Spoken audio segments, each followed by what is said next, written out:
Bienvenido a un nuevo episodio del podcast Abogado Inmobiliario. En el día de hoy te voy a hablar de tres cuestiones.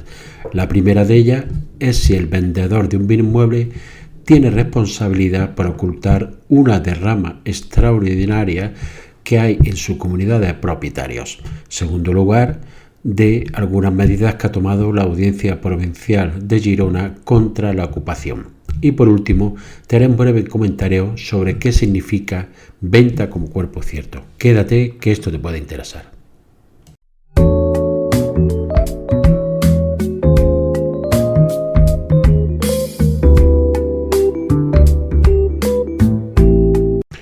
Responsabilidad del vendedor que oculta al comprador la existencia de una derrama para reparar elementos comunes del inmueble.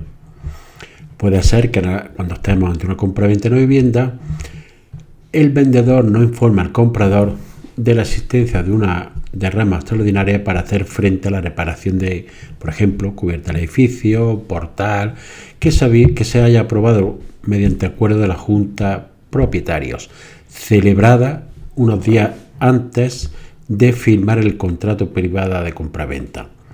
Y aunque todavía el vendedor no había recibido el acta ni se había firmado la escritura pública. En estos casos, ¿hay responsabilidad del vendedor o tiene derecho el comprador a ejercitar cualquier actuación?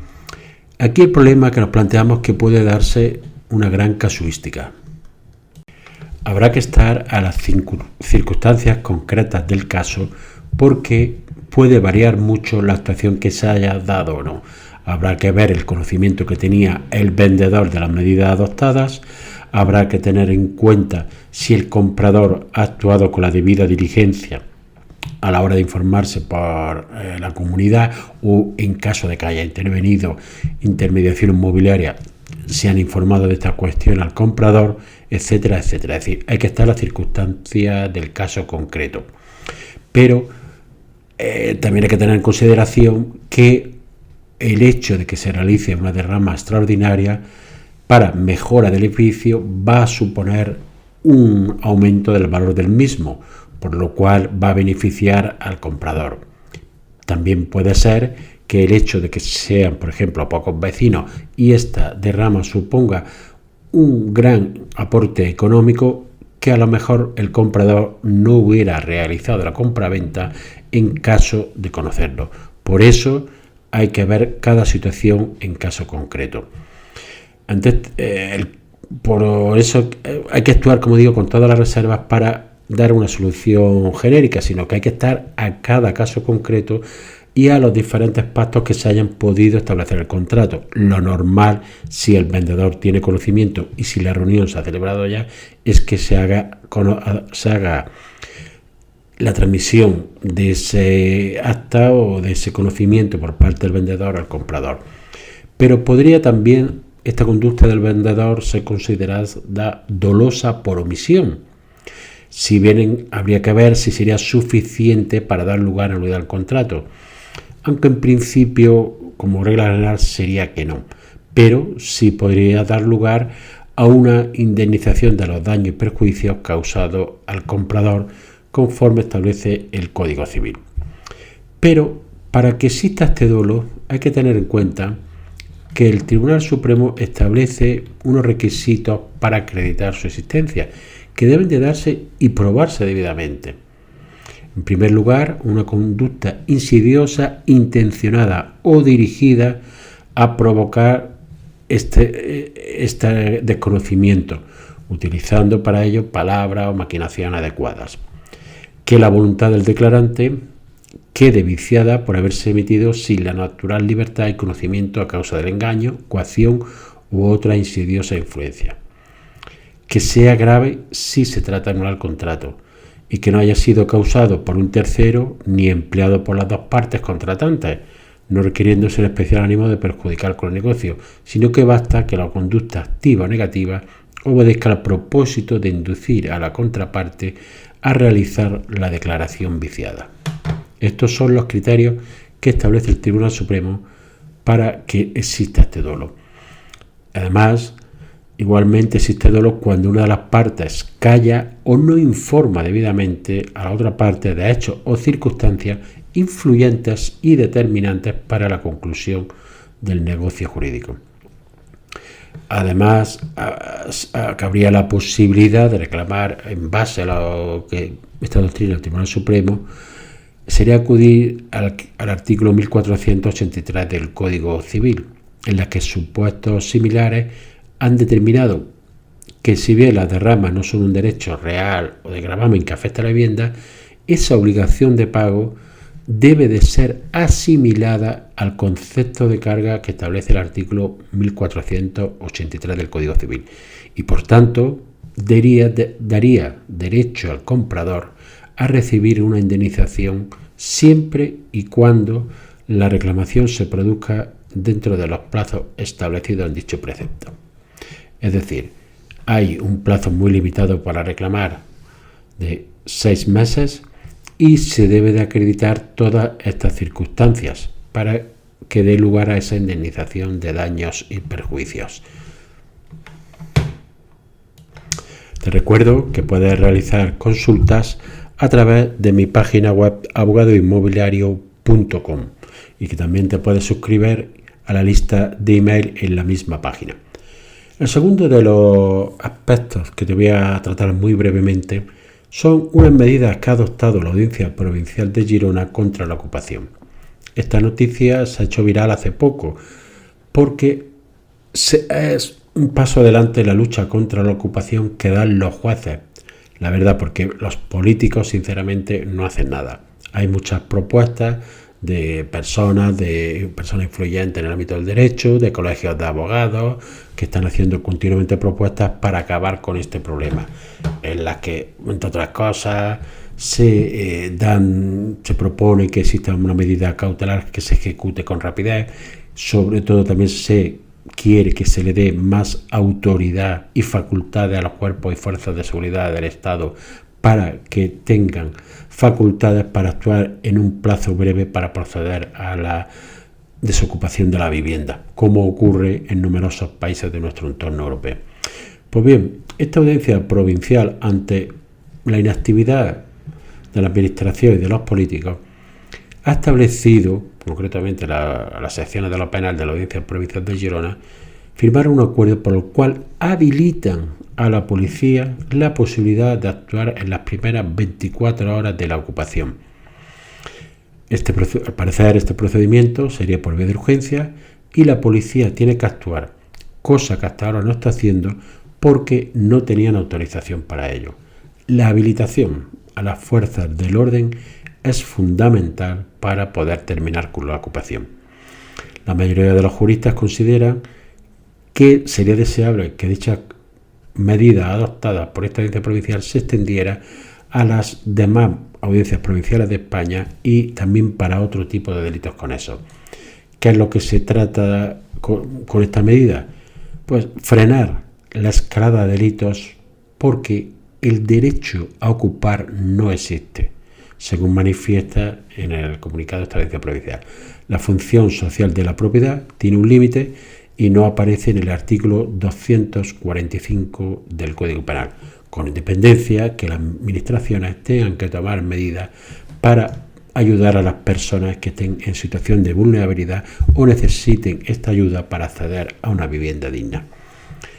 Pero la principal medida es que faculta a la fuerza y cuerpos del orden de la seguridad para estudiar 24 horas desde el momento que tienen conocimiento y se interpone la denuncia. ¿Por qué no se ha dado un plazo más amplio para poder actuar? Lo desconocemos, pero sería deseable que en cualquier momento desde que se interpone la denuncia se pudiera proceder a la desocupación de la vivienda por la fuerza y cuerpos del orden de la seguridad y no esperar a un largo procedimiento judicial que puede durar años. El tercero de las cuestiones que te voy a hablar muy brevemente hoy es qué significa una expresión que aparece en muchos contratos que dice venta como cuerpo cierto. En España Es relativamente frecuente que haya discrepancias entre la superficie real y la que aparezca en el registro de propiedad o en el catastro. Incluso que haya discrepancias entre el registro de propiedad, catastro o cualquiera de ellas. Puede ser más, menos, y se da de forma muy numerosa en el ámbito rústico, menos en el inmueble urbano, pero también se puede dar. El ámbito rústico viene de una tradición que antiguamente, no sé por qué, se escrituraban menos metros para pagar menos impuestos, porque luego resultaba que había una finca que era de una persona que la segregaba a través de herencia, no se inscribían, etcétera, etcétera. Hay numerosas causas, por lo cual hace que la realidad física no coincida con la realidad jurídica. Esto hace ya años que se evita aportando la georreferenciación al registro de la propiedad, por lo cual ya queda perfectamente delimitada en el registro y su coincidencia también con el catastro. Ello hace que exista en la práctica dos modalidades de venta muchas veces. Una que se conoce como por unidad de medida, esto es en base a la superficie de la finca, y otra que se conoce como venta como cuerpo cierto. La expresión de la superficie de la finca pues, se suele dar en los contratos en la venta de inmuebles y se deriva bien de lo que aparece en el registro de la propiedad, fundamentalmente que es lo que se va a transmitir, y a veces también de lo que aparece en el catastro. También hay que distinguir muchas veces, cuando son bienes inmuebles urbanos, la superficie construida de la superficie útil. La superficie de un inmueble es muy importante para determinar, aparte su precio, para conocer exactamente lo que se está comprando, y también para determinar, a través de esta unidad, se determina el impuesto de bienes inmuebles y su participación en los gastos de comunidad a través de la cuota de propiedad que tiene en el inmueble. Cuando nada se indica, el Código Civil establece que si la superficie de un inmueble señalada en un contrato de compraventa fuera inferior en un 10%, el comprador tendrá derecho a exigir al vendedor la reducción proporcional del precio o incluso la rescisión del contrato. ¿Eso qué significa? Que dependiendo de la finalidad que le vaya a dar el comprador, puede ver frustrada el sentido de su compraventa porque tengan menos metros de lo que realmente creía. Pues entonces, en este caso, podrá pedir o una rebaja proporcional si quiere continuar con el inmueble, o incluso si acredita que no sirve para los fines a lo que él quería, pedir la rescisión del contrato. Pero si en un contrato se establece la expresión venta como cuerpo cierto, significa que el objeto de la compraventa se delimita con la descripción existente en el contrato o la escritura pública, con independencia de la superficie real del inmueble, de manera que posteriormente no podemos reclamar al vendedor por razón de una posible menor cabida a tenor de lo que establece el artículo 1471 del Código Civil. Conviene resaltar que esta modalidad de venta es siempre más beneficiosa para la parte vendedora, ya que se asegura que el comprador no le puede reclamar en un futuro una reducción del precio por existir un defecto de cabida o menor superficie en la finca transmitida. Por último, decirte en relación a la venta como cuerpo cierto que para que se pueda establecer esta cláusula en un contrato de compra-venta, los límites y señalizaciones de la finca o del inmueble que se venga deben de estar determinados con claridad. Es decir, si hay algún límite de una finca que no está señalizado claramente, no se puede establecer una venta como cuerpo cierto. En un bien inmueble, evidentemente, los límites son muy claros. Si compras un piso, es lo que hay. Podrá haber una diferencia de algún metro en relación a lo que pone la escritura o el catastro, pero está delimitado por las paredes dentro de, o bien de una comunidad propietaria, sea un edificio, o de una casa independiente, está muy clara la limitación. Pero en finca rústica a veces hay problemas porque no están claros los límites o hitos, mojones que establecen la finca para que se pueda determinar y realizar una venta como cuerpo cierto, estos deben de estar claros, delimitados y sin que den lugar a confusión. Espero que el episodio de hoy haya sido de tu interés, que te suscribas al canal si no lo has hecho y nos vemos en un siguiente episodio. Que tengas un buen día.